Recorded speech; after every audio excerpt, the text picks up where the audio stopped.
Hey guys, what's going on? It's your boy, the Mad Tiger, and up here today with another top 10 list. I just thought I'd mention that I have got another big pickups coming. It will be another one of them big box of DVDs. I decided to get one more just for the sake of a video. Well, not necessarily for the sake of the video, but that it will be 170 DVDs this time, give or take. So a bit more than last time. No doubt we'll probably get some doubles in there, but like I said, you never know with these big bundles. It's from a different seller, so I'm trying out another one.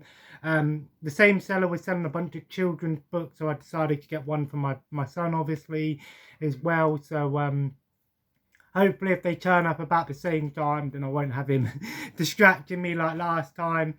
He'll be quite happy with his own stuff. But yeah, either way, that's going to be a fun one to do. A lot to go through. So I might do the video up here, but I don't know. It'd be easier to do it downstairs, more space. But anyway, so today's video is top 10 replayable games for me personally.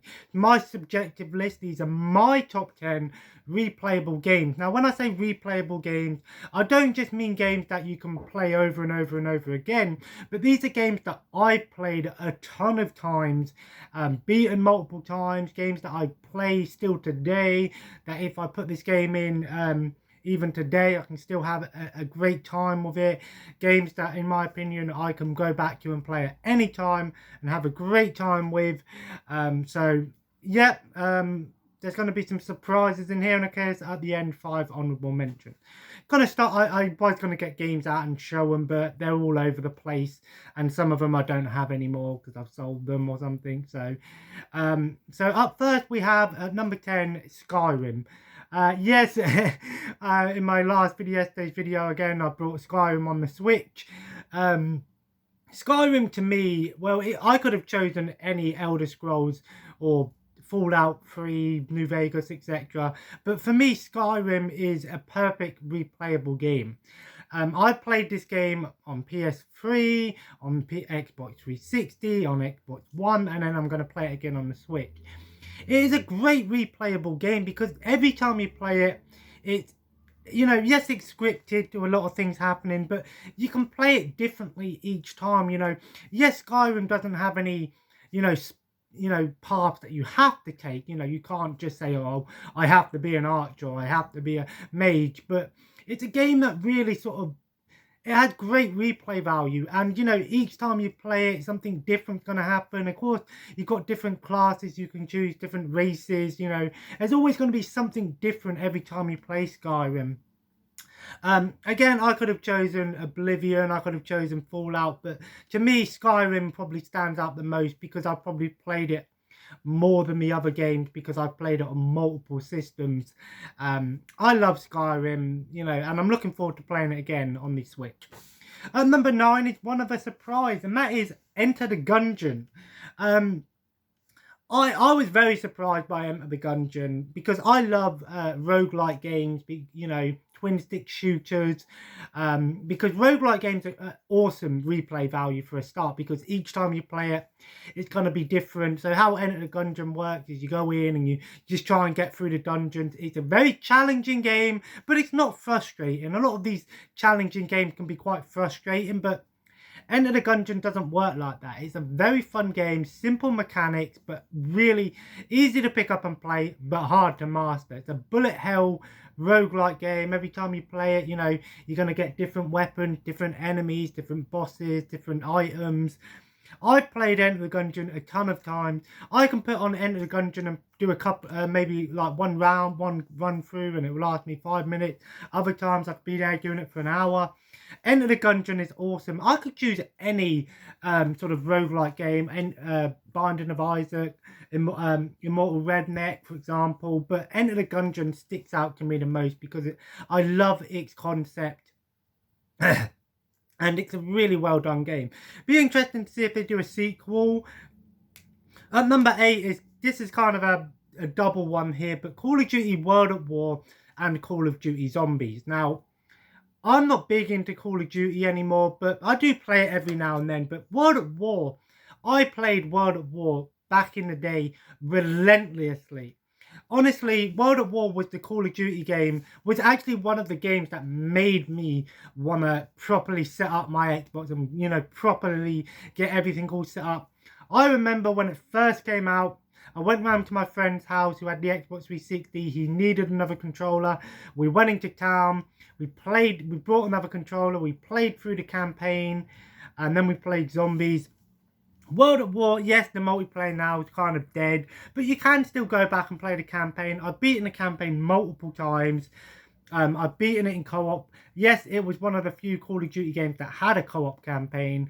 I think more Call of Duty games should have co-op campaign. Yes, we're getting more co-op modes, but and zombies. I have played a ton of zombies. It doesn't matter what Call of Duty zombies really stands out. I'd say the one that I've played the most was probably Black Ops 1 and World at War zombies, but Call of Duty Zombies, I love Call of Duty Zombies. You know, I can go back and play zombies at any time and have a good time with it. I have to be in the right mood to play it, but Call of Duty World at War, if I was to choose a single Call of Duty, just because campaign, co-op campaign, I love the multiplayer back in the day, and of course the zombies. I love the Call of Duty Zombies series.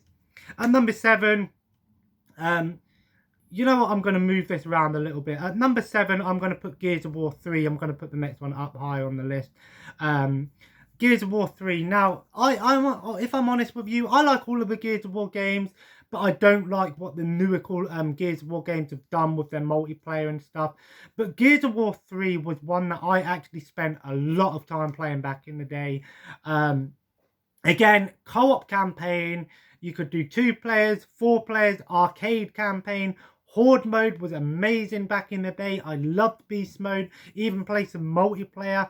I played a ton of Gears of War 3, and if I was to pick any Gears of War game that I'd pick up and play, I'd have to go with Gears of War 3. Of course, the newer ones do have more to them, but Gears of War 3, in my opinion, was the last Gears of War game that really got it right. Great campaign, great co-op modes, Beast mode was awesome, and Horde mode was just on point. Everything was unlockable. No loot boxes, no nothing like that. Just unlockable stuff, how it should have been. At number 6, we have Halo Reach. I could have chosen any Halo game because I've beaten multiple Halo games. But Halo Reach was probably one of the Halo games that I put in a lot of time back in the day. Again, it had everything going for it. Great co-op campaign. I beat the campaign multiple times. The multiplayer was just on point. I love the Halo multiplayer, Reach multiplayer, because the way you leveled up and you got money and you brought all the different pieces of armor. Again, it was great because it weren't loot boxes back then. It was literally, yes, you would have to do the same matches over and over again to just get a few little credits, but honestly, it didn't feel stupid. It didn't feel monotonous to me. You know, it didn't feel out of place to me. It worked. I spent a lot of time playing Infection, Griffball, Slayer. Any Halo game is worth to be on the replayable list. I'd recommend the Master Chief Collection.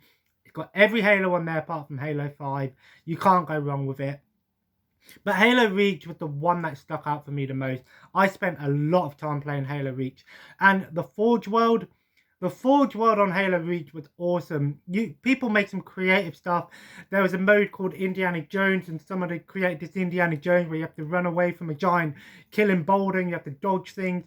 Me and my friends spent hours playing Halo Reach, and still to this day, I could put on Halo Reach and have a great time with it. Love some Halo Reach. At number 5, it had to be Left 4 Dead 2. I remember when Left 4 Dead 1 came out, me and my friend were in Scouts. That's how old Left 4 Dead is. Now, Back 4 Blood's coming out soon. The beta's out. I do want to play the beta, but I said we're going to go on Overwatch tonight. But honestly, Left 4 Dead 2, I enjoyed the first one a lot, don't get me wrong. But Left 4 Dead 2, boy, is this game awesome. It is simplicity at its finest. Simple concept. 4 survivors, ton of zombies, only a select few weapons, get from point A to point B, and then objective through the way. I love Left 4 Dead 2. Honestly, I know the modding community on PC has it right, and there's a ton of stuff you can get now, which is great, and I do want to set up my laptop to get Left 4 Dead mod stuff on there, and I will do that eventually. But honestly, Left 4 Dead 2 is just an awesome game. I know some people are complaining about Back 4 Blood not having features from Left 4 Dead, but honestly, I think Back 4 Blood shouldn't be looked at as a Left 4 Dead 3. Yes, it's technically spiritual successor, but it's its own game. Don't be expecting, oh, this game is going to have everything Left 4 Dead 3 should have had in. I personally think that Back 4 Blood is going to be its own thing. And Left 4 Dead should just be left as Left 4 Dead. Left 4 Dead 2, its simplicity is fine. It's a bit old now, and the source engine and all of this crap people crap on. But honestly, I don't let that bother me. I love Left 4 Dead 2. I don't think anyone could deny just how awesome Left 4 Dead 2 is. At number 4, it has to be the Warriors series. Now, I could have picked any Dynasty Warriors game. The one that I put the most time into would obviously be Warriors Orochi 3 Ultimate. But I had to pick in the Warriors games. I love the Warriors games. When I say Warriors, I mean like Dynasty, Samurai, that sort of stuff. Not the Warriors as in Warriors. Not that one. The Warriors games, I just love them. I know that might be an unpopular opinion, but I can put in any Warriors game and just have a blast with it. You know, I love the Warriors games. They have great replay value. There's so much stuff you can unlock in them. Even in the older one, there's still so much stuff you can unlock. You know, these games just have what should have a game should have. You know, just a ton of stuff to unlock. And they are a bit monotonous after a while, but they just do a great job. So much replay value, trying to go back in there and get every item and stuff. Honestly, I love the Warriors series. At number 3, it's a love-hate relationship, but it had to be mentioned, Overwatch. When I first seen Overwatch, I was very off-put by it because I was like, I don't know about this. Is it just going to be another Team Fortress game? But when I played it, I was actually blown away by it, you know. Overwatch is a game that I love the game, don't get me wrong. I think it's an awesome game. I love the idea of having character-based 6v6 multiplayer. I don't play a lot of versus multiplayer games now, but Overwatch is one that I do play, and I'm still going to play it tonight, so that just shows, you know, I love Overwatch. It has a great, you know, a great play value to it, great replay value. Again, it doesn't rely on, well, it has loot boxes, but it don't rely on, you know, trying to get upgradable weapons and stuff. Overwatch 2 is going to have some PvE stuff, which I'm looking forward to. But I think Overwatch is a great game to go back and play every so often. I have a love-hate relationship. Love the game, I just hate how sometimes it turns out. I can play Overwatch all the time. You know, there was a time where I was actually playing Overwatch every night for nearly a month. So that just goes to show, you know. At number 2, it had to be Star Wars Battlefront 2. Now I'm on about the original Star Wars Battlefront 2. The remake was pretty good. Much better than people hate on it now. But Star Wars Battlefront 2, this is a game that I put in a ton of time playing it. Honestly, I can go back and play Star Wars Battlefront 2, the original, anytime. I have it digital on my Xbox, the Xbox version, and it was pretty cool seeing the extra characters and levels on there, which was actually a surprise. But honestly, Star Wars Battlefront 2 is a great game with some awesome replay value. Honestly, I don't know how many times I played this back in the day, the heroes versus villains mode. I love Star Wars Battlefront 2, man. Enough can't be said about it. This was a game that just got it right. Just basic concept, fighting each other, battles, space, vehicles. What more do you want from Star Wars, man? And at number 1, it's no surprise. If you know me, TimeSplitters Future Perfect. I can't say enough about this game. This is a game that me and my friend played for nearly a year alone. We have beaten this game multiple times on hard mode throughout the whole game. It has a great sense of, the campaign was awesome. Co-op campaign, versus mode, the arcade mode, really awesome. Tons of unlockable items. Back in the day, you had to unlock stuff, yeah? You wanted that extra character, you got to unlock it. And no loot boxes, pay to win stuff back then. If you wanted something, you had to unlock it, unless you had a cheat code. But I don't even think TimeSplitters Future Perfect had any cheat codes for unlockable characters. Maybe one or two, but that's it. I can't say enough about TimeSplitters Future Perfect. And another thing, the map creator was awesome. It's a shame really because it had a cool concept of making, people made their own missions and stuff back in the day. But now you can't really find those missions because there's no online service back in. But imagine if we get a TimeSplitters Future Perfect remaster or collection now. Just imagine how the creativity. I love community creation. And then we have some honourable mentions. First up, I had to mention the Lego games.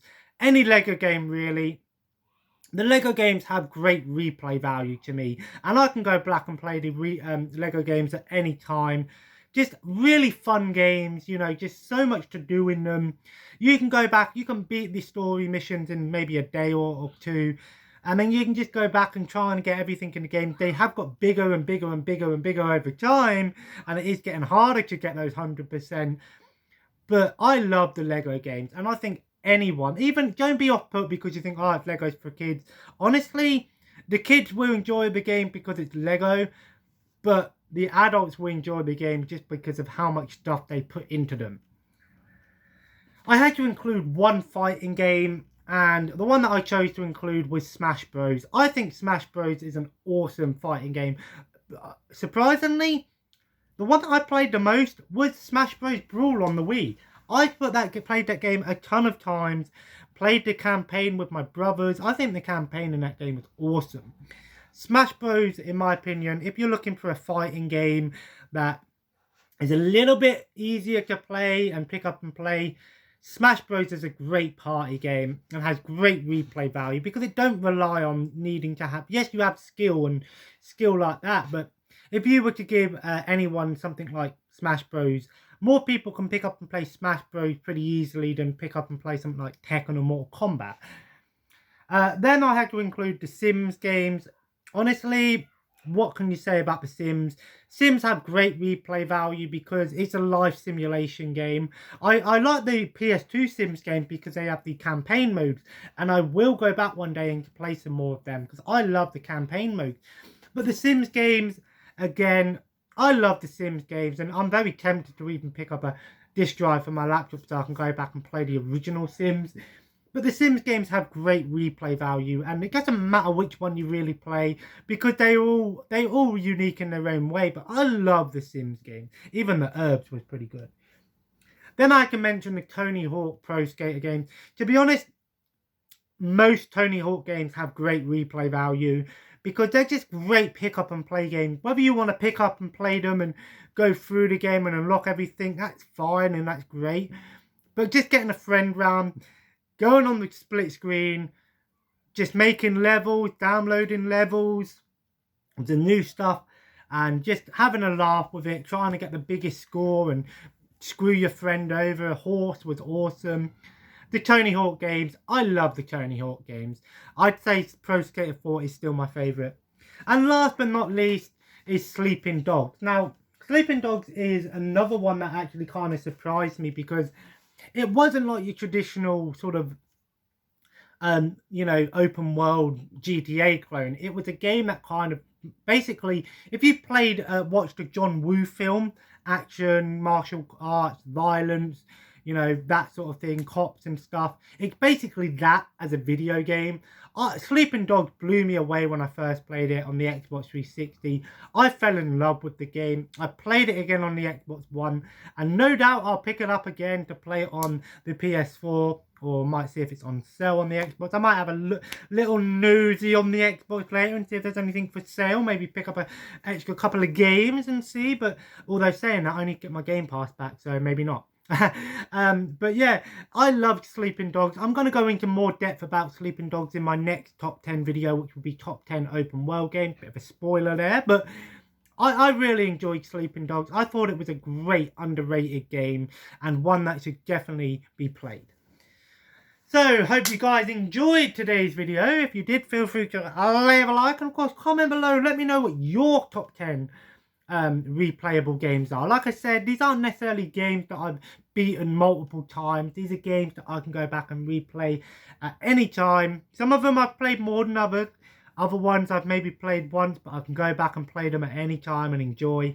I'm looking forward. I don't know when this next big package is coming, but hopefully it says by Tuesday, but the seller said they do next day delivery, so 1 day delivery, so it might be here by Saturday, Sunday, Monday, Tuesday latest. That's fine, don't matter. But I do need to go through and sort some of my DVDs out and stuff. We are still selling things, so but I am looking forward to it. 170. I'm hoping that, you know, even if I get like 100 that I don't have, then that's good enough for me. A bunch more to sell, maybe some sealed stuff in there, we don't know. I did look at the pictures and it said these pictures are subjective, so it's just you know, it said it's like, again, it's kind of like a mystery box. But I did look at some of the pictures and there were some ones that stuck out. I'm hoping for some more horror stuff. I want to boost my horror collection, of course. And I've got one individual DVD coming. I've got Soul Plane, just a blind buy. I've heard about it. You know, one of my YouTubers said it was an averagey funny movie. Looked kind of interesting. So and then my son's got some books coming, so maybe I'll show off them as well for him. But anyway, and subscribe if you haven't already. Follow me on Twitter, Instagram, Twitch, and eBay store, all on my channel link. And I will be on Twitch tonight playing some Overwatch. I might upload my Red Dead stream, the multiplayer Red Dead stream, to YouTube because it was pretty funny. So if you see that. So, and as anyway, guys, have a nice day, and I will see you with another huge pickup video. And I might do another food unboxing video at some point. I might get another Japanese candy box at some point in the future. Take care, and bye-bye.